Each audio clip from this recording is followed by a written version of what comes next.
Mabantayan apo iti palengke report with Idol Joey C. Amen tayo man, iti karne ti baboy, ngimato kano apo manin apo ti presyo na, iti karne ti baka, ket nagtali na ed. Alright. IFM News. IFM News. IFM News. Palengke report. Idol Joey C.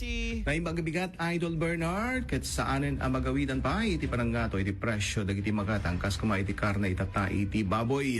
Himulan nga ipadamag tayo nga adda panaggato ken panaggaraw iti presyo iti sumarsarno nga aldaw.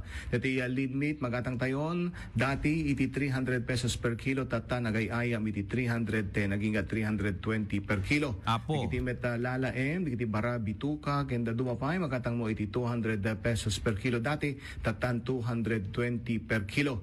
Iti meta lomo magatang mo aging iti 320 pesos per kilo. Iti met special spay ribs magatang mo iti 320 per kilo.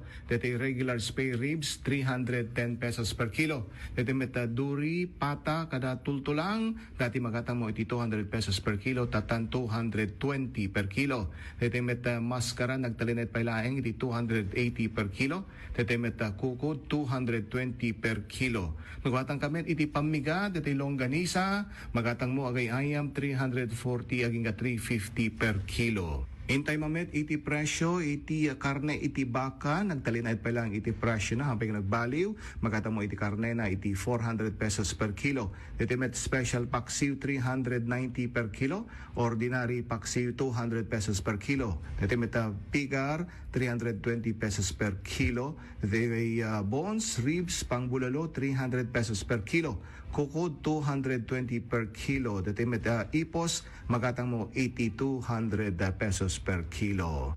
Hintay man agyaman kin Apo Ramel de la Cruz, ti Presidente iti Meat Vendors Association iti Tiandaan iti Lawag. Dito panahing Idol Bernard, iti presyo tayo, iti karne iti baboy, ken baka, dito Tiandaan iti Lawag, para iti price watch tayo, iti Palengke Report. Dito ni Idol Joey C. Tatak RMN. IFM News. IFM News. IFM News. Palengke report.